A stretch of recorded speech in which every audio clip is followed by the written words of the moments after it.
కొద్ది నిమిషాలు దేవుని వాక్యాన్ని విందాం.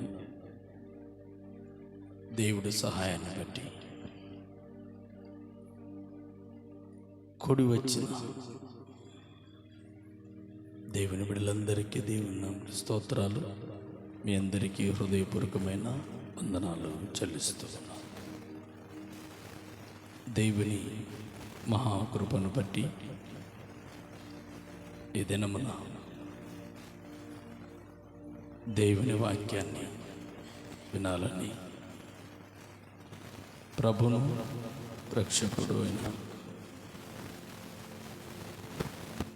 యేసుక్రీస్తు నామమున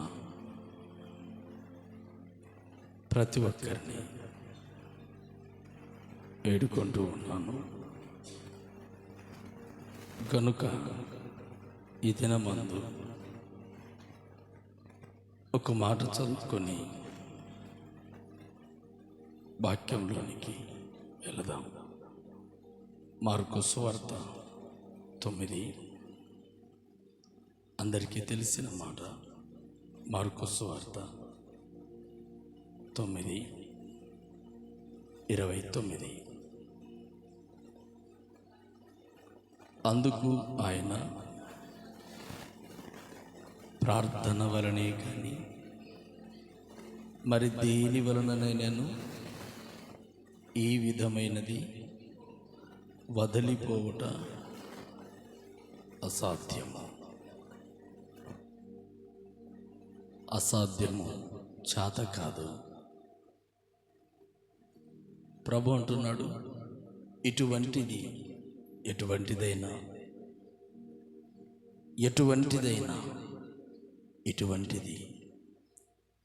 అది ఎటువంటిదైనా. మరొకసారి చదువుకుందాం. అందుకు ఆయన, ప్రార్థన వలనే అనే చోట పుట్నోట్లో 2వ నంబర్ ఏముంది?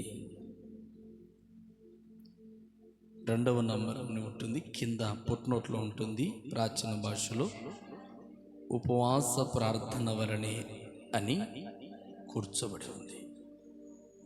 అంటే ఉపవాస ప్రార్థన వలనేది ఇటువంటిది. ఆ మాటలన్నీ మనం తెలుసు.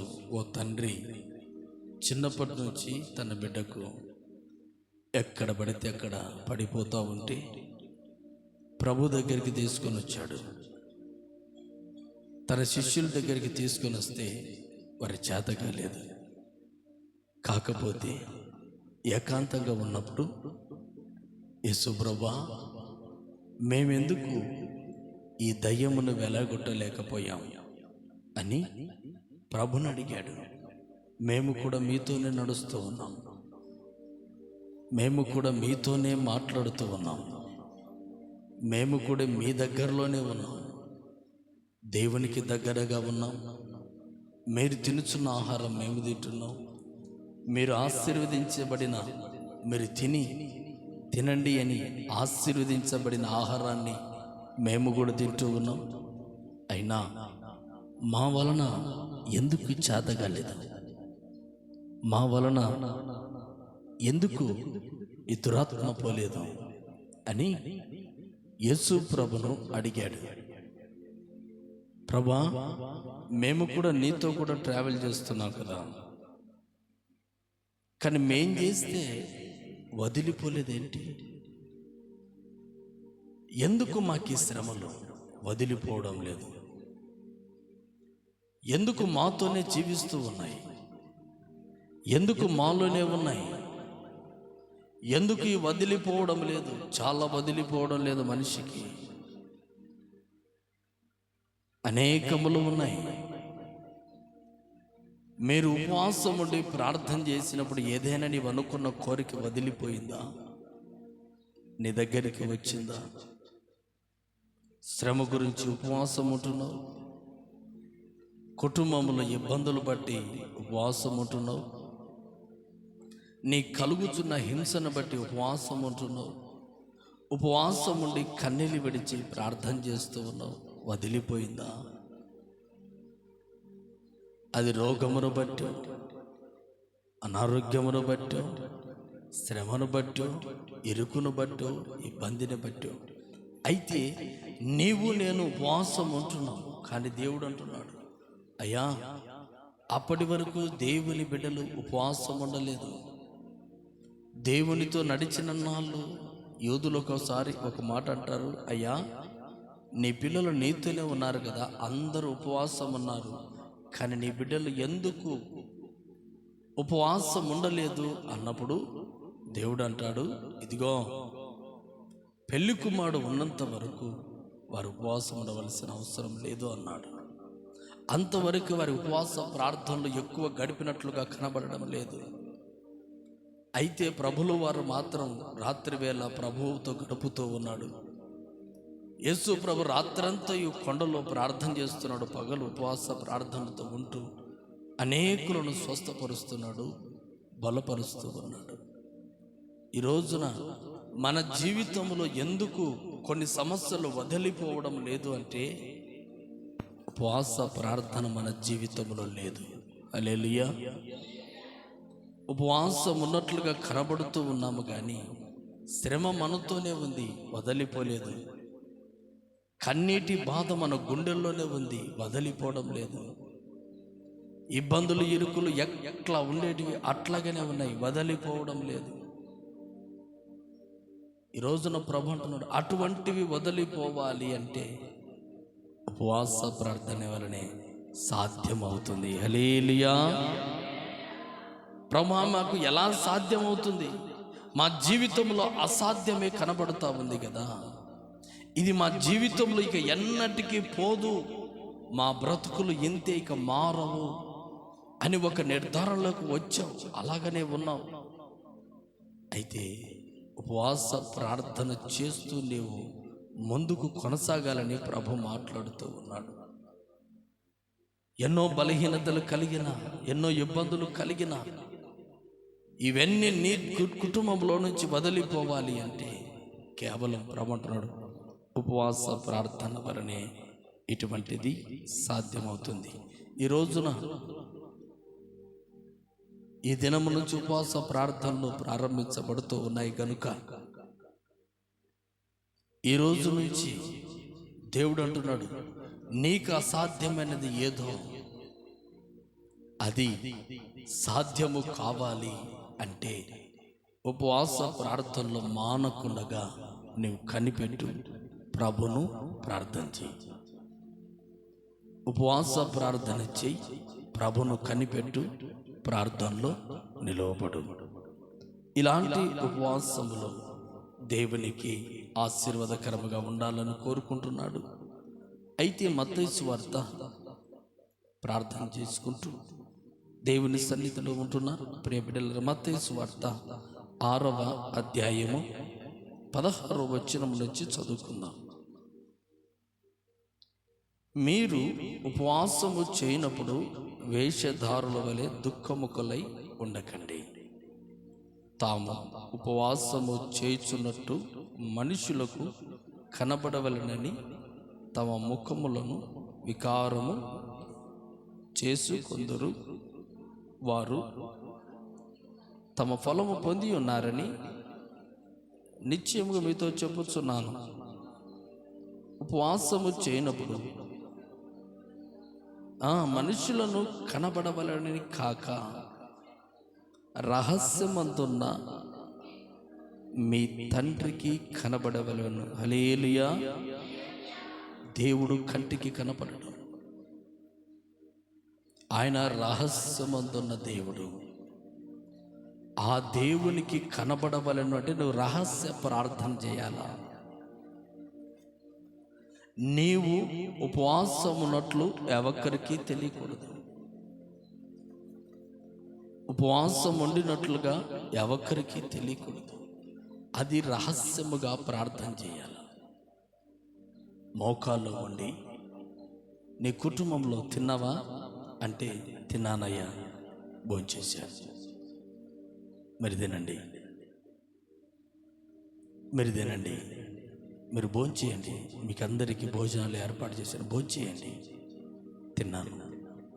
ప్రేమ కనపరచాల, కానీ రహస్యమందున్న చూచుచున్న దేవునికి మాత్రం నీ గుండెలో ఒక మంట మండును గాక. ఆమేన్, హల్లెలూయా. అందరికీ కనబడవలనని కాదు, ప్రభుకు కనబడవలనని ఈ ఉపవాస ప్రార్థన ప్రారంభించుదుముగాక. ఆమేన్. అలాగే ముందుకు చదువుకుందాం. నీవు ఉపవాసము చేయనప్పుడు నీ తల అంటుకొని నీ ముఖము కడుగుకొనుము. హల్లెలూయా. ఉపవాసము చేయనప్పుడు తల స్నానం తప్పనిసరిగా చేయాలి. తల స్నానం చేయకుండా ఉపవాసం ఉండకూడదు. తల స్నానం చేసి ఉతికిన వస్త్రములు ధరించి ఎవ్వరూ చూడని సమయములో మోకాళ్ళు ఉండి కన్నీళ్లు విడిచి ప్రార్థన చేయాలి.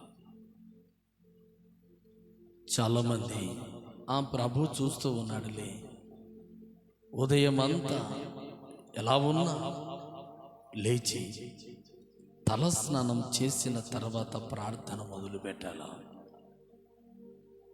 ఇంట్లో సమయం లేనప్పుడు అందరూ ఎవరి పనులకు వెళ్ళినప్పుడు స్నానం చేసి పనులను ముగించుకొని స్నానం చేసి దేవుని సన్నిధిలో బైబిల్ తీసుకొని ప్రార్థన ప్రారంభించాలా. అది ఎటువంటిది సాధ్యం కావాలా? నీ కుటుంబంలో ఏది అవసరం, నీ కుటుంబానికి నీ బిడ్డల విషయంలోనా, నీ భర్త విషయంలోనా, సంఘ విషయంలోనా, లేకపోతే నీ ఆత్మీయ దిగజారణ విషయంలోనా, నీలో ప్రార్థన ఆత్మ తగ్గిపోయిందనా, నీలో ఉన్న పరిశుద్ధత నశించిపోయిందనా, పలుమార్లు నీ దృష్టి మరల్చి పడబడుతుందనా, నీ దృష్టి నిలకడగా లేదనా, దేని నిమిత్తం నువ్వు దేని నిమిత్తం ఉపవాసం ఉండాలనుకుంటున్నావు? ఉపవాసానికి ఒకటి అవసరం. ఉపవాసానికి ఖచ్చితంగా ఒక సమస్య అవసరం. అది దేని నిమిత్తం ఉపవాసం ప్రార్థన? కొంతమంది ఉపవాస ప్రార్థన చేస్తూ ఉంటారు, కానీ అది దేనికి చేస్తున్నా వారికి అర్థం కాలేదు. ఊరికే ఉపవాసం ఉంటారు. ఉపవాస ప్రార్థన ఫలానా విషయంలో నేను చేస్తున్నాను ఒక ప్రక్కలో వ్రాసుకో, ఒక ఆలోచన పెట్టుకో, గుండెలో ఒక తలంపు పెట్టుకో. నేను దీని కొరకు ఉపవాసం ఉండాలి. ప్రభా, నీకు దగ్గరగా లేనయ్యా. ప్రభా, నీతో సమయం గడపలేకపోతే నా పురుషుడు, అంతరంగ పురుషుడు, పరిశుద్ధాత్మ నాలో లేదు. పరిశుద్ధాత్మ కొరకు ప్రభా నీ పాదాలు పట్టుకుంటున్నాను. పరిశుద్ధాత్మ కొరకు పాదాలు పట్టుకుంటున్నాను. పరిశుద్ధాత్మ అంటే నమ్మని వ్యక్తి ఒక ఆయన ఉన్నాడు. పరిశుద్ధాత్మ చేత గంతులు వేస్తే, ఓ మీరేంటి మనుషులా, మీరు వీళ్ళలో పరిశుద్ధాత్మ ఉంటుందని హేళన చేసేవాడు. ఒక రోజున దేవుని సన్నిధిలో ప్రార్థన చేస్తున్న పరిశుద్ధాత్మ లేనివాడు నావాడు కాదని వాక్యం చదివాడు. ఆ తరువాత అయ్యో పరిశుద్ధాత్మ నేను కూడా పొందుకోవాలి అని దేవుని సన్నిధిలో ఏం చేశాడంటే 3 రోజులు అన్నపానాలు మాని ఇంటిలో నుంచి బయటికి రాలేదు. ఆ వ్యక్తి 3 రోజులు అన్నం మానేసి కేవలం నీళ్లు, మజ్జిగ ఇలాంటివి తాగుతూ మోకాళ్ళు ఉండి 6 నిమిషాలు దేవుని సన్నిధిలో నుంచి బయటికి రాలేదు. అనర్గళంగా 3వ రోజున అన్య భాషలో మాట్లాడడం ప్రారంభించాడు. హల్లెలూయా. అతనికి తెలియకుండానే ఆత్మను పొందుకొని కన్నీటి ప్రార్థన చేస్తా ఉన్నాడు. కన్నీటి ప్రార్థన చేస్తూ చేస్తూ చేస్తూ కర్నిశలు పరిశుద్ధాత్మను పొందుకున్నాడు. నమ్మినప్పుడు ఆ రోజున వారి నాన్న అప్పటికే సువార్త చిన్న పరిచయం చేసేవాడు. అప్పుడు ఏమన్నాడంటే, అయ్యో రే ఫలానా దగ్గరికి వెళ్ళి అయ్యా ప్రార్థన చేస్తున్నాడు అన్నాడు. అప్పుడు ఆ కుటుంబంలో భయంకరమైన దురాత్మ మందిరానికి వచ్చేది, కానీ ఎవరికి బయటపడేది కాదు. దురాత్మ ఆ బిడ్డలో ఎన్నో సంవత్సరాల నుంచి మందిరానికి వస్తూ ఉంది, కానీ విచిత్రమైన మనిషిగా ప్రవర్తించేది. అప్పుడు ఈ చిన్న పిల్లవాడు ప్రార్థన చేయడం మొదలుపెట్టాడు. మందిరంలో ఈ చిన్న పిల్లవాడు ప్రార్థన చేయడం మొదలుపెట్టాడు, యవనస్తుడు. అప్పుడు ఈ బిడ్డ ఎప్పుడైతే ప్రార్థన చేశాడో, ప్రార్థన చేసిన వెంటనే ఆమెలో ఉన్న దురాత్మ బయటికి రావడం ప్రారంభించింది. కన్నీళ్ళు కాడుస్తూ ఉంది. అయ్యో నేను వెళ్ళిపోతాను, అయ్యో నేను వెళ్ళిపోతాను, అయ్యో నేను వెళ్ళిపోతే ఇక నేను ఉండను అని ఏడుస్తూ ఉంది. ఆ బిడ్డ ఎప్పుడైతే ప్రార్థన చేశాడో దురాత్మలు బయటికి రావడం ప్రారంభించాయి. అప్పుడు అనుకున్నాడట, ప్రభా, ఏ పరిశుద్ధాత్మ ఏ ఒక్కరిలో అయితే ఉంటుందో ఆ వ్యక్తి ప్రార్థన చేసినప్పుడు అద్భుతములు జరుగునుగాక. హల్లెలూయా, హల్లెలూయా. ఇప్పుడు దేనికి పరిశుద్ధాత్మ కావాలి? నీవు పరిశుద్ధాత్మ చేత నింపబడి ప్రార్థన చేసినప్పుడు ఇతరుడిలో ఉన్న ఆత్మ బలహీనమైనదైతే అది వెళ్ళాలి, అది వదిలిపోవాలి. అది ఎటువంటిది సాధ్యం? ఎవరికి సాధ్యం అంటే ఉపవాస ప్రార్థన చేసిన వారికి మాత్రమే సాధ్యమండి. ఈరోజు నీ జీవితంలో ఉపవాస ప్రార్థన ఈరోజు చేశావు. ఒక పూటైన ఉపవాసం ఉన్నావా? దేవుని ఆత్మ కావాలని కోరుకున్నావా? ఎప్పుడు నీ సొంత అభిప్రాయాల కొరకు, సొంతం వాటి కొరకే ఉన్నావు. నీ జీవితంలో ఇక మీదట, నీ జీవితంలో ఇక మీదట అద్భుతములు నీ కల్లారా చూచుదువుగాక. ఆమేన్. హల్లెలూయా, హల్లెలూయా, హల్లెలూయా. అది ఏ ఒక్కరికైనా అందరికీ పరిశుద్ధాత్మ దేవుడు అనుగ్రహిస్తాడండి. అందరికీ, అది అడిగిన వారికి అందరికీ ఇస్తాడు. నువ్వు చేసే పరిచర్య. ఒక సహోదరి చెన్నై ప్రాంతంలో ఉంది, శైలజ రెడ్డి ఆమె పేరు.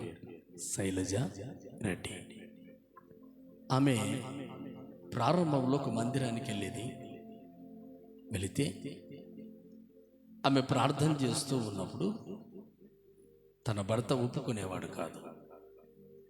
మనమేంటి, మన జీవితం ఏంటి, మన కులం ఏమిటి, ఎందుకు ప్రభుని నమ్ముకుంటావు నీవు అడిచేవాడు. అయితే దరిదాపు చాలా సంవత్సరాలు తన భర్త బయటికి వెళ్ళాక బైబిల్ తీసి చదివి ప్రార్థన చేసేది. చాలా సంవత్సరాలు. ప్రభు చిత్తమై తన సాక్ష్యం చెప్పడానికైనా ఒకరోజు ఆ చెన్నై ప్రాంతం నుంచి నేను ఇక్కడికి తీసుకొని రావాలని కోరుకుంటున్నాను. కేవలం ఆమె సాక్ష్యం కొరకే. ఎంత భారమైనా ఆమెను ఇక్కడికి నడిపించాలని కోరుకుంటున్నాను. ఆ సమయంలో ఆమె ఆర్భాటంగా ప్రార్థన చేసేది. ప్రభా, నన్ను ఆశీర్వదించు, నీ పరిచయం నేను వాడుకోవాలి, నీ పరిచయలు అనేకులను సాధనముగా నీ వైపు త్రిప్పాలి అనుకొని ప్రార్థన ప్రారంభించేది ఆమె. కాలం గడుస్తూ ఉంది, చాలా సంవత్సరాలు. భర్తకు ఆటంకంగా ఎప్పుడు ఉండేది కాదు. భర్తకు ఏ పని చెప్తే ఆ పని త్వరగా ముగించేది. రోజున భర్త ఏ మాట చెప్పినా వినేది కానీ భర్తకు తన ప్రేమను చూపించింది. యేసయ్య ప్రేమను మొట్టమొదటిగా ఆ భర్తకు చూపించింది. ఆమె గద్దించిన, హింసించిన, ఏ మాట మాట్లాడినా నోరు మూసుకొని తనలో మార్పును తీసుకొని వచ్చేది ఆ భర్త కనిపించింది. కొద్ది రోజులు భర్త గమనించాడు, సంవత్సరాలు అవుతున్నాయి, గమనించాడు. భయంకరంగా తిట్టేవాడు.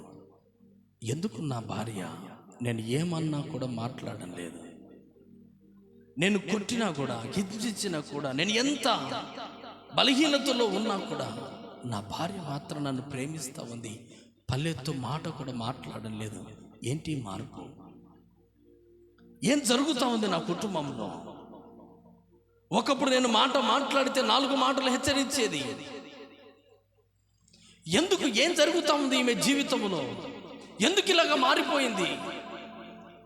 ఎందుకు ఇలా ఓర్చుకుంటుంది? నేను ఎన్ని తిట్టినా కూడా ఎందుకు ఇలా కన్నీళ్ళు గడుచుకుంటూ వెళ్ళిపోతా ఉంది, కానీ పల్లెత్తు మాట మాట్లాడడం లేదు, మళ్ళీ నాతో సంతోషంగానే గడుపుతా ఉంది, ఏ మాట మాట్లాడలేదని గమనించాడు భర్త. ఈ రోజున ప్రభు చిత్తంలో బిడ్డలారా, నీ భర్త గద్దించినప్పుడు నీలో ఆవేశం కనపడతా ఉందా? మరలా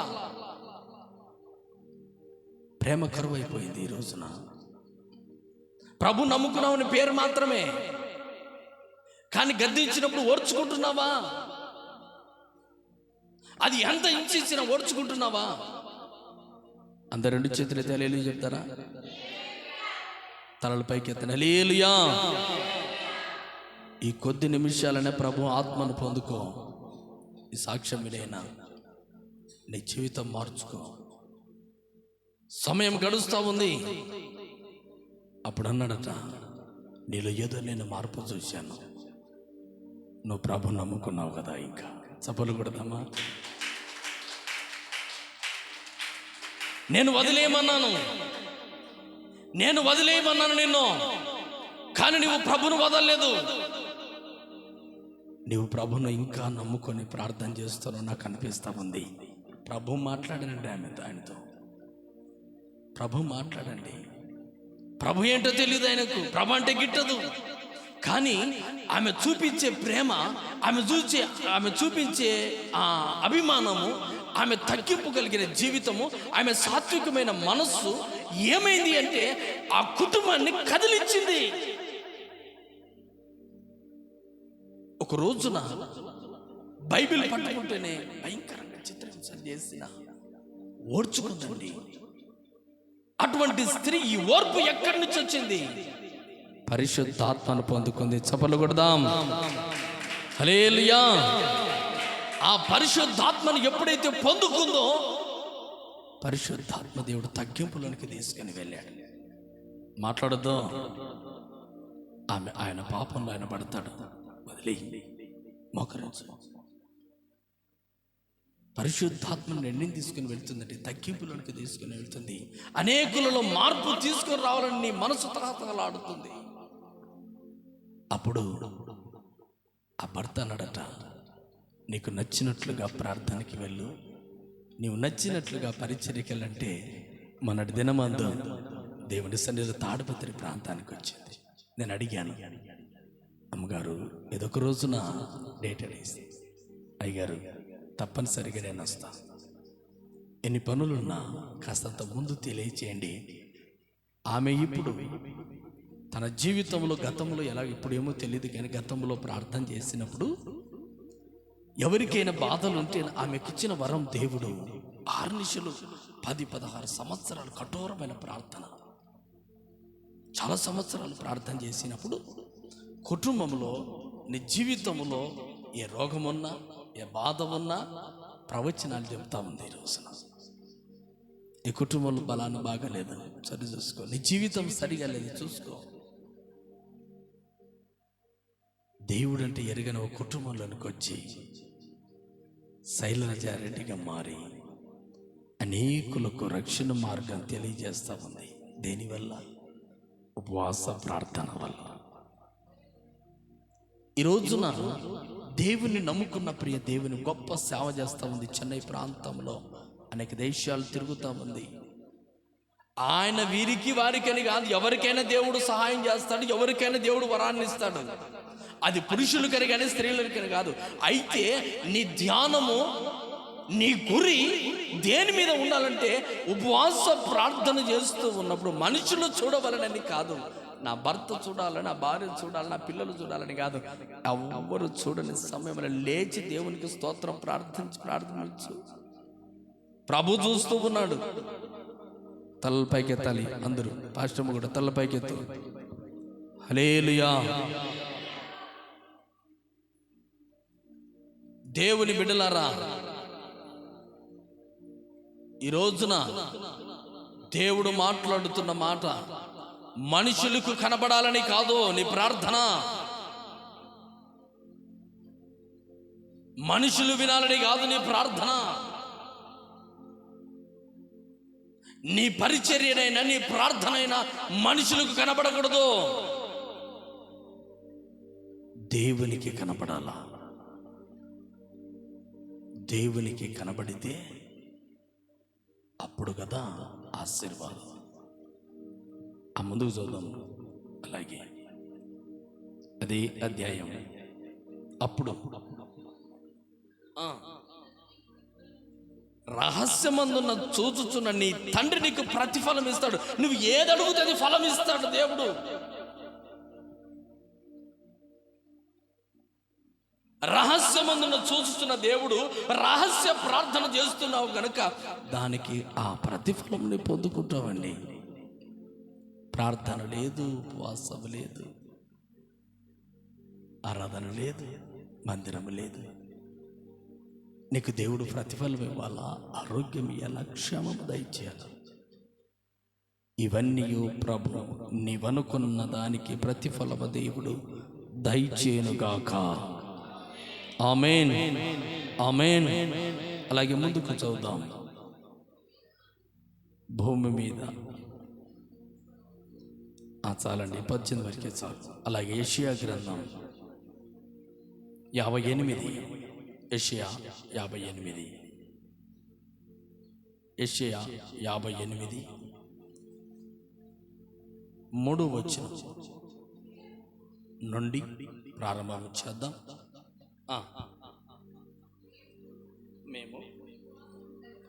మేము ఉపవాసం ఉండగా నీవెందుకు చూడవయ్యా?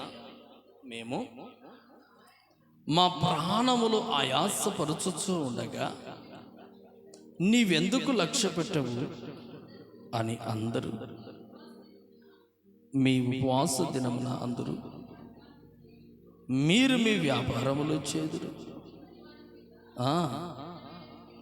ప్రభు అడుగుతున్నాడు, అయ్యా, యెషయా అంటున్నాడు, అయ్యా మేము ఉపవాసం ఉండి మా ప్రాణాలు ఆయాసపరచుచు. నిజంగా అండి, ఉపవాసం ఉంటే ప్రాణానికి చాలా ఆయాసం, చాలా. అది ఉన్న వారికి తెలుస్తుంది. ఉపవాసం ఉంటే దేహం బలహీనమవుతుంది, కళ్ళు తిరుగుతాయి, మనిషికి బాగుండవు, ఆయాసం, చాలా ఇబ్బంది.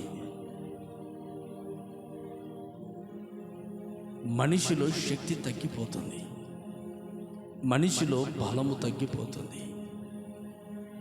అయితే దేవుడు బలం దయచేస్తూ ఉంటాడు. అంతగాని ఉపవాస ప్రార్థన చేస్తూ ప్రాణమును ఆయాసపరుచుకుంటూ రహస్యంగా దేవుని సన్నిధిలో గదిలోనికి వెళ్ళి ప్రార్థన చేసినప్పుడు ఎంతోమంది భక్తులు సాక్ష్యాలు మనం వింటున్నాం. వారు ఆరాధించేది దేవుడు వేరొక దేవున్నా కాదు కదా, యేసుక్రీస్తునే కదా. మరి నీవు యేసుక్రీస్తుని ఆరాధిస్తున్నావు, నేను యేసుక్రీస్తుని ఆరాధిస్తున్నాం. మనం అందరము ఆ దేవుని, కానీ వారు ఆశీర్వదించబడడానికి మనం ఈ విధానంగా ఉండడానికి గల కారణం ఏంటి? ప్రార్థన సరిలేదండి. హల్లెలూయా. ప్రార్థన సరిలేదు, మన హృదయం సరిలేదు, ఉపవాసం ఉండడం లేదు, కన్నీళ్లు గార్చడం లేదు, ప్రభు ఎదుట పాదాలు పట్టుకునే అనుభవం మనకు లేదు. నీ ప్రాణము ఆయాసపరుచు ఉండగా దేవుడు ఎందుకు లక్ష్య పెట్టాడు? లక్ష్య పెడతాడు. కానీ నీవంటున్నావు, మీరందరూ దేవుని యొద్ద ప్రభు పాదాలు పట్టుకుందరుగాక. ఆమేన్, ఆమేన్. 4 నుంచి 10 వరకు చదువుతాం. ఇప్పుడు మీరు కలహపడుచు, వివాదములు చేయొచ్చు, అన్యాయముగా గుర్తులాడుచు. ఎలాగ ఉండొద్దు అంటున్నాడు దేవుడు? ఎలాగుంటాడు? గొడవ పడుతూ, అన్యాయముగా గుర్తులాడుచు, వివాదం పెట్టుకొని, అయ్యా మేము కూడా ఉపవాసం ఉంటాము అంటే దేవుడు వింటాడా? వింటాడా దేవుడు? ఈ రోజున అసాధ్యమవుతా ఉంది. ఉపవాసం ఉన్నాం, ఉపవాసం లేదని కాదు, ఉపవాసం కూడా ఉన్నాం, ఉపవాసం ఉన్నాము. అయితే కొంతమంది ఏం చేస్తారంటే ఉపవాసంలో ఉంటారు, గొడవ పడతారు, ఉపవాసంలో ఉంటారు, కోపగించుకుంటారు, ఉపవాసంలో చిరుమిందులు వేస్తూ ఉంటారు, ఉపవాసం ఉంటారు, సామాన్లు కిందికి వేస్తారు, ఉపవాసం ఉంటారు, ఇదిగో మేము ఉపవాసం ఉన్నాం అన్నట్లుగా కనబడుతూ ఉంటారు, అనేకులతో దుర్మార్గంగా మాట్లాడతారు. కానీ వీరు అనుకున్నది నెరవేరాలి, దేవుడు లేక అనుకుని నెరవేరితే ఇన్ని రోజులు ఉపవాసం ఉండడం మా జీవితం వ్యర్థమైపోయింది. ఓర్చుకునే గుణం లేదు, సహించే గుణం లేదు, మాటకు మాట ఉపవాసంలో ఉన్నావు. ప్రభుతో పని, కలహంతో ఏం పని, గొడవలతో ఏం పని, దేవునితో గడుపుతావు. చాలా మంది అంటున్న మాట, ఉపవాస ప్రార్థనని చేస్తారు, ఆ తర్వాతనే గొడవ పడతారు. సాతాను అప్పుడే పట్టుకుంటుంది. పరిశుద్ధాత్మ పొందుకోలేదని ఉపవాస ప్రార్థన వ్యర్థంగా చేస్తున్నారు. ఇన్ని రోజులు ఉపవాస ప్రార్థన ఏమైపోయింది? ఇన్ని రోజులు ఉపవాస ప్రార్థన ఏమైపోతా ఉంది? ఎందుకు నీ జీవితంలో సాధ్యం కాలేదు? అనుకున్నది ఎందుకు నెరవేరడం లేదు? ఉపవాస ప్రార్థన అయిపోయిన తర్వాత కూడా సాత్వికమైన మనస్సు నీకు ఉంటే తప్ప, హల్లెలూయా, నీ జీవితంలో నువ్వు అనుకున్నది సాధించలేవు. అనేకుల మధ్యలో అవమానాలు, నిందలు తప్పవు. ప్రభు అంటున్నాడు, ఉపవాసం ఉన్నప్పుడు కలహమాడద్దు, గుద్దులాడద్దు, దెబ్బలాడద్దు, దేవుని సన్నిధిలో కనిపెట్టు. అలాగే ముందుకు చూద్దాం. మీ కంఠధ్వని పరమునకు వినబడినట్లుగా, ఏమంటున్నాడు, మీ కంఠస్వరము పరలోకానికి వినబడినట్లుగా ఉంటాయి, కానీ వ్యర్థము అంటున్నాడు. అట్టి ఉపవాసం నాకు అనుకూలమా? మనుష్యుడు ఇంతగా ప్రయాసపడి అట్టిదేనా ఉపవాసం చేయవలసింది? నీ ప్రాణం ఆయాసపరుచుకుంటున్నావు, నీ దేహములో ఒళ్ళంతా గొల్లైపోయేటట్లుగా ఉపవాసం ఉండి కేవలము నీళ్లతో, మజ్జిగతో, లేకపోతే పానీయముతో, లేకపోతే అన్నీ ఇడిచిపెట్టి కన్నీళ్లతో ప్రాణం ఇంత యాసపరుచుకుంటున్నావే. నేను నీ ప్రార్థన వినాలని చూసుకొని వచ్చినప్పుడు నువ్వేం చేస్తున్నావు? కలహం ఆడుతున్నావు, మనసులో గుద్దులాడుతూ ఉన్నావు, బాధపడుతూ ఉన్నావు. ఇటు ఉపవాసం చేసి నీవనుకు నేను ప్రార్థన చేస్తే విడుదల పొందాలి, ఎలాగ పొందుతుంది? ఇటు ఉపవాసం నాకు అనుకూలమా? దీనికేనా నీ ప్రాణాన్ని ఆయాసపరుచుకుంటున్నావు? దీనికేనా నీ ప్రాణాన్ని బాధ పెట్టుకుంటున్నావు? దీనికేనా నీ ప్రాణాన్ని నశింపజేసుకొనిచున్నావు? దీనికేనా నీ ప్రాణము నష్టపోయిన పర్వాలేదు, చచ్చినా పర్వాలేదు, బతికినా పర్వాలేదని ఉపవాస ప్రార్థన దేనికున్నావు? వ్యర్థమైన ఉపవాసాలు ఉండేటట్లుగా ఉంటే మానండి. హల్లెలూయా.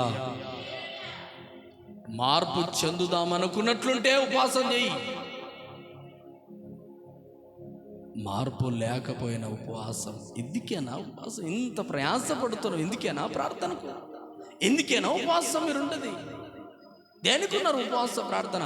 మీ ప్రార్థన బట్టి నేను మిమ్మల్ని ఆశీర్వదించి మీరు చేసే ప్రార్థన అంతా నెరవేర్చాలని నేను అనుకుంటా ఉంటే ఉపవాస ప్రార్థన అంతా నేను కాదు, వ్యర్థం చేసుకుంటుంది మీరే. అందుకే సాధ్యం లేదు. చాలామంది దేవుని మందిరం ఉపవాసం ఉన్నామన్నా, కన్నీళ్ళు గడిచి ప్రార్థన చేస్తున్నామన్నా, ఆదివారం అంతా అన్నం తినమన్నా, శనివారం తినమన్నా, ఎన్ని మాటలు మాట్లాడి ఇంత ప్రార్థన చేసి దేవుని మందిరంలోకి వచ్చి ఇంటికి వెళ్ళి భార్యతో, భర్తతో, పిల్లలతో, బయటి వారితో అందరితో గొడవ పడితే ప్రార్థన ఫలిస్తుందో తల్లి? ఫలించదమ్మా, ఫలించదు. నువ్వు ఏ ప్రార్థన చేస్తే ఆ ప్రార్థన దేవుడు తప్పనిసరిగా నెరవేరుస్తాడు. ఎందుకంటే నీ ఉపవాసం బాగుంది కనుక. కానీ దేవుని నమ్ముకున్నావు, ఓర్పు లేదు. దేవుని నమ్ముకున్నావు, సహనం లేదు. దేవుని నమ్ముకున్నావు, కోపం ఉంది. దేవుని నమ్ముకున్నావు, అసూయ ఉంది. ఇవన్నీ హృదయంలో పెట్టుకొని ప్రభువుకు ప్రార్థన చేస్తే దేవుడు చెల్లిస్తాడా? వింటాడా? వినడు. గనుక ఎప్పుడైనా సమస్తాన్ని వదిలి ఉపవాస ప్రార్థన చేయి. నువ్వు ప్రాణాన్ని ఉరికి ఆయాసపరుచుకోకు అంటున్నాడు. అలాగే ముందు చూద్దాం. ఒకడు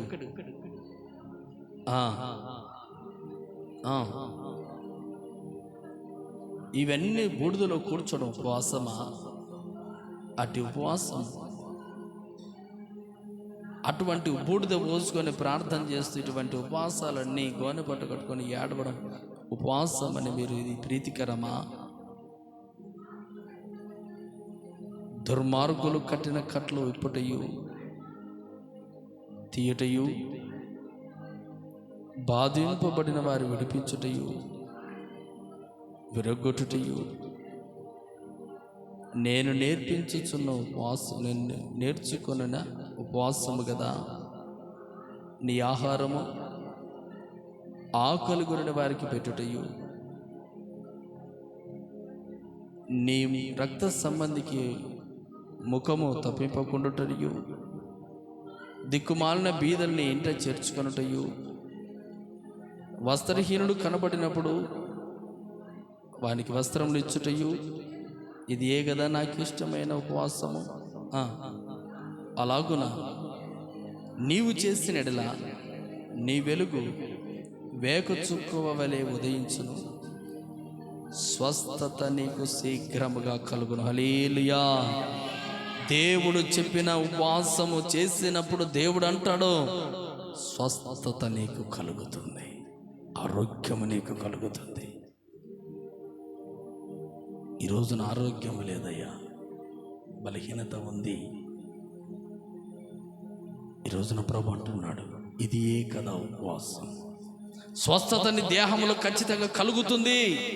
దేవుడు చెప్పినట్లుగా ఉపవాస ప్రార్థన నీవు అనుభవించినట్లయితే, ఉపవాస ప్రార్థనలో ఉన్న నీవు గొడవలకు, కలహములకు, గుద్దులాడడానికి, దెబ్బలాడడానికి, కొట్లాడడానికి ఈ మనస్సు నిలపనప్పుడు దేవుడు నీ ప్రార్థన వింటాడు.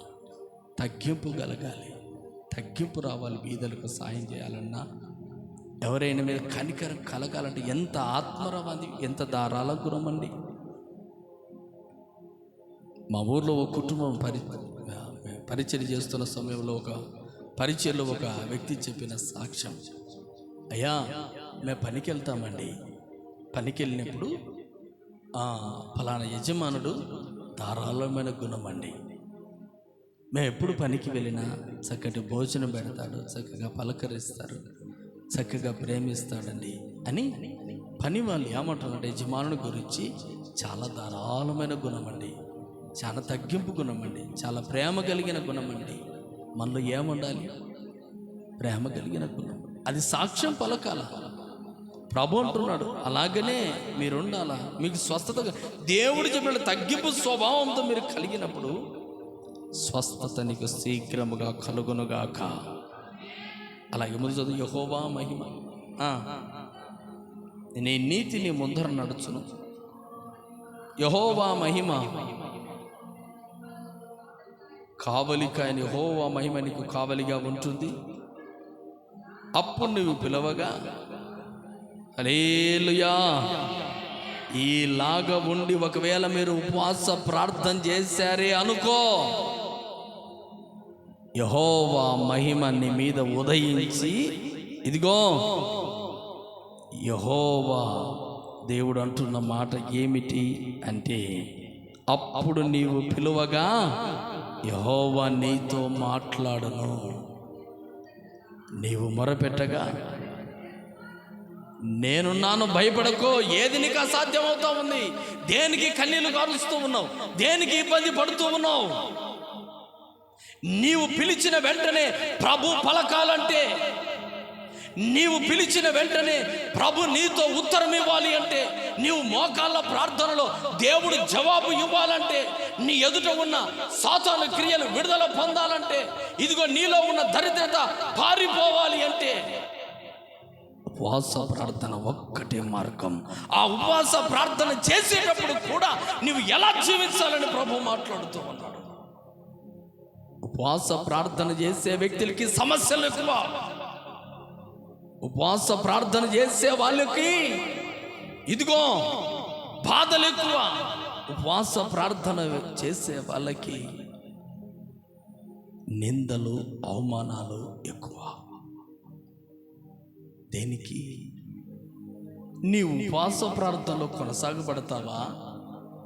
ఈ ఉపవాస ప్రార్థనలో దేవుడు నాకు తోడుంటే నన్నెందుకు ఇలాగ భర్త మాట్లాడతాడు, నన్నెందుకు భార్య మాట్లాడుతాడు, నన్నెందుకు సంఘస్థులు మాట్లాడతారు, నన్నెందుకు వారు మాట్లాడతారు అని బాధపడి నా ఉపవాస ప్రార్థనని వదిలేసాను. నీకు పరీక్ష దేవుడు పెడతాడు ఉపవాస ప్రార్థనలో. వాటన్నిటికీ నిలిచివగలిగితే 4 రోజులు ఉపవాస ప్రార్థన ప్రారంభించు. హల్లెలూయా. నువ్వు ఏదనుకుంటున్నావో అదే దేవుడు నీకు కలగజేస్తాడు. తప్పనిసరి ఇది. దేవుడు నిన్ను పిలిస్తే పలుకుతాడు. నీ మనుషులు పలుకుతారో లేదో తెలీదు, నీ బంధువులు పలుకుతారో లేదో తెలీదు, నీ స్నేహితులు పలుకుతారో తెలీదు, ఆత్మీయులు పలుకుతారో లేదో తెలీదు. ఉపవాస ప్రార్థనలో ప్రభా నీతో నేను మాట్లాడాలయ్యా, నీతో నేను మాట్లాడాలయ్యా, నీతో నేను మాట్లాడాలి, నీతో నేను మాట్లాడాలి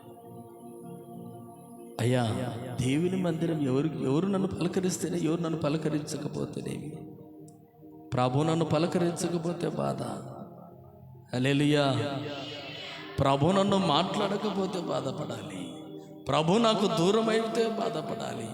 మనం ఎవరైనా ఇక్కడ వచ్చిన వాళ్ళు ఎవరైనా సరే నీతో నేను మాట్లాడుతున్నాను, ఎవరు పలకరించినా ఎవరు పలకరించకపోయినా మీరు కుటుంబాల్లో బాధపడవలసిన అవసరం లేదండి.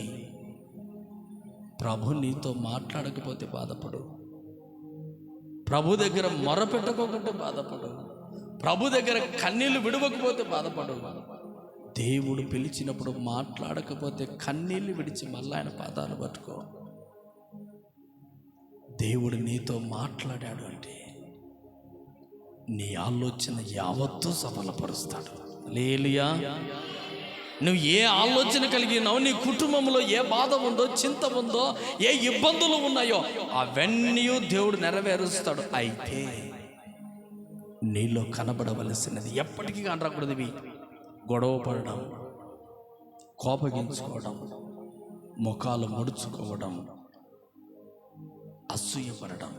ఇవి మన జీవితంలో ఉండకూడదు, ఇవి మన జీవితంలో ఉండకూడదు. తీసేయి, అవన్నీ తీసివేసి తగ్గింపులోనికి వచ్చి అందరితో ప్రేమగా మాట్లాడుతూ మోకాళ్ళు ఉండి ప్రభు మాట్లాడాలంటే, మనుషుడు మాట్లాడాలా. ఒక మాట చెప్తా నేను, మనుషులు మాట్లాడాలా. ఎవరితోనో గొడవ పడ్డావు, వాళ్ళు మాట్లాడాలా అని నువ్వు అనుకుంటున్నావు. ఎంత బ్రతిమలాడాలి. నా జీవితంలో ఎన్నో అనుభవించి, నా జీవితంలో అవసరం లేదు. మీరు చెప్పండి, మీరే మీ హృదయంలోనికి మీరే పరిశీలన చేసుకోనండి. ఎవరైనా మీతో మాట్లాడలేదు, మీ బంధువులు, అక్క చెల్లెళ్ళు, అన్నదమ్ములు ఎవరో చిన్న గొడవ పడ్డావు, వారు మాట్లాడాలంటే ఎందుకురా నాతో మాట్లాడలేదు, ఎందుకురా నీవు మాట్లాడలేదు, పదే పదే పదే పదే పదే వారిది అడగాలి కదా, స్నేహితులు కానీ ఎవరైనా కానీ. కానీ ఒక మనిషిని మాట్లాడాలంటేనే ఎంత బ్రతిమలాడాలి కదా. కానీ దేవుడు మాట్లాడాలంటే ఎంతండి. దేవుడు నీ కోరికని సృష్టించిన సృష్టికర్త, నీ స్వరం నీవు వినాలి అంటే ఎంత తగ్గింపులో ఉండాలి. ఆయన చెప్పినట్టు వినాలి కదా. నేను ఎవరైతే వాళ్ళు చెప్పినట్లు నేను విన్నప్పుడు నాతో అందరూ మాట్లాడే వాళ్ళు ఉంటారు. ఈ ఉపవాస ప్రార్థనలో ప్రభు మాట్లాడుతున్న మాటలు 4 రోజులు దేవుని సన్నిధిలో గడపాల. ఒకవేళ వారు చెప్పినట్లుగా నేను వింటే, కానీ దేవుడు చెప్పినట్లు వింటేనే కదా దేవుడు మాట్లాడేది, అంతేగా. హల్లెలూయా. నీ భర్త నీతో మాట్లాడలేదు, ఎందుకు మాట్లాడలేదే నాతో? అప్పుడు నీవు అడిగినది తీసుకుని వచ్చినప్పుడు, లేదా నీకు అనుకూలంగా ఉండినప్పుడు, నీవు కోరుకున్నట్లుగా అతను ఉండినప్పుడు, అప్పుడు నీవు భర్తతో మాట్లాడతావు, భర్త కూడా నీతో మాట్లాడతాడు. లేకపోతే భర్త నీతో మాట్లాడలేదంటే, ఎందుకయ్యా నీవు నాతో మాట్లాడలేదంటే, అయ్యా నాకు పలానా లోటు ఉంది, పలానా ఇబ్బంది ఉంది, నువ్వు ఇలాగ మాట్లాడుతున్నావు అన్నప్పుడు మరలా భర్త నీతో మాట్లాడతాను. అలాగ ఉంటే, కానీ భార్యాభర్తల మధ్యలోనే ఇంత అండర్స్టాండింగ్ ఉండాలంటేనే, ఇంత ఒకరికొకరు చెప్పినట్లుగా వింటేనే మాట్లాడతారు కదా. కానీ సృష్టించిన సృష్టికర్త దేవుడు నీతో మాట్లాడాల. ఆయన మాట్లాడాలంటే ఒకటే సూచన: కోపం నీలో నుంచి తీసివేసుకుందువుగాక. హల్లెలూయా. వీటన్నిటి అర్థం ఒకటే మాట చెప్తున్నాను: కోపం ఉండకూడదు. కోపం ఉండే వాళ్ళతో దేవుడు మాట్లాడు. ఎవరైనా సరే, అది నాలోనే నీళ్ళని కోపం ఉండే వాళ్ళతో దేవుడు మాట్లాడు. యథార్థులతో, యథార్థవంతుల ప్రార్థన దేవుడు యథార్థంగా ఉండు, వారి ప్రార్థన వింటాడు అని ప్రభు మాట్లాడుతూ ఉన్నాడు. ఇలాగ మాట్లాడుతుండగా దేవుడు అంటాడు, వారికే ఆరోగ్యం ఇస్తాను, వారితో నేను మాట్లాడతాను, వారితో నేను ఉంటానని చెబుతున్న దేవుడు ఏమంటున్నాడంటే, అలాగే కింది వచనాలు చదువుదాం. ఇతరులను బాధ పెట్టకము, వేలు పెట్టి తిరస్కరించుటయు, చెడ్డ దానిని బట్టి మాటలాడుటయు నీవు మానుకో. హల్లెలూయా. చాలండి. ఇంకా ఇతరులను బాధ పెట్టుటయు చేయవద్దు. వేలెత్తి ఫలానా వ్యక్తి ఫలానా వ్యక్తి ఫలానా వ్యక్తి అని ఏలెత్తి చూపించద్దు. ప్రభు మాట్లాడుతున్నాడు. వేలెత్తి ఎవక్కరిని చూపించకూడదు. దేవుని బిడ్డలు, దేవుడు నీతో నాతో మాట్లాడాలంటే ఎందుకు వేలెత్తి చూపుతాం? ఓ మాట చూడండి, ఎందుకు వేలెత్తి చూపుతాం? ఆ వ్యక్తులు మంచి లక్షణాలు లేనప్పుడు వేలెత్తి చూపుతామా లేదా?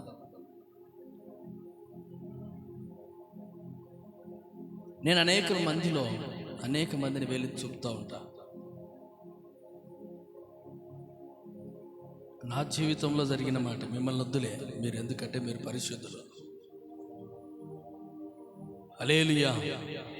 ఎందుకంటే మీరు ఎవరికి వేలెత్తి చూపేవాళ్ళు కాదు. మీలో ఈ లోపాలు ఉన్నాయి. నేను ఎక్కువ, ఎందుకంటే సేవకుని కాబట్టి నాకు తప్పదు. ఎవరైనా తప్పు చేస్తామంటే ఎందుకురా, ఎందుకు ఇలాగ చేస్తామంట, చక్కని వేలెత్తి చూపుతా ఉంటా, వేలెత్తి చూపుతా ఉంటా. దేవుడు నాకు ఇచ్చిన అధికారం. వారి సరిచేయటంలో వేలెత్తి చూపుతా ఉంటా. వారు సరి చేస్తే సరి చేసుకొని, లేకపోతే లేదు.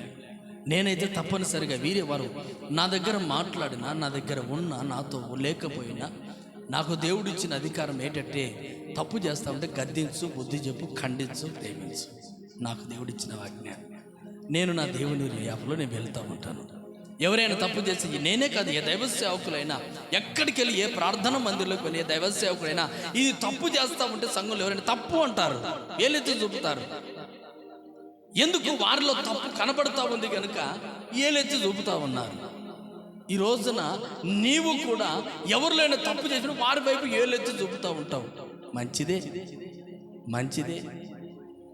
కానీ యేసు ప్రభుకు ఉపమానం యేసు ప్రభు జీవితంలో జరిగిన ఒక సంఘటన ఏముందంటే, పాపం చేసిన స్త్రీని అందరూ రాళ్లతో కొట్టుకుంటూ వచ్చారు. మీరందరికీ తెలిసిన మాటలే. హల్లెలూయా. 2 చేతులెత్తి హల్లెలూయా చెప్దామా? హల్లెలూయా. పాపం చేస్తూ పట్టబడింది స్త్రీ యేసు ప్రభు దగ్గరికి తీసుకొని వచ్చారు. వచ్చి వాళ్ళు అంటారు, ఈమె రాళ్లతో కొట్టి చంపాలా, మోషే ధర్మశాస్త్రకు, ఈ పాపాత్మరాలు. మంచిదే. ఇప్పుడు మన కేటగిరీలో, ఈ కేటగిరీలో అందరూ, నాతో సహా మనమందరం ఉన్నాం. నేనేం చెప్పడం లేదు, నేను పరిశుద్ధిని అని చెప్పడం లేదు. ఎందుకంటే లోకంలో వారు తప్పును చేసిన వాళ్ళందరూ ఆమె తప్పు, ఈమె తప్పు, వాళ్ళ తప్పు, వీళ్ళ తప్పు అంటూనే ఉంటాం. మంచిదే. అప్పుడు దేవుడు ఉపవాస ప్రార్థన, దేవుడు మాట్లాడాలంటే ఎందుకు అని నేను మాట్లాడుతూ ఉన్న ఈ మాట. దేవుడు ఒక వ్యక్తితో మాట్లాడాలి, స్వస్థత కలగజేయాలి, అలాగే అద్భుతం చేయాలి.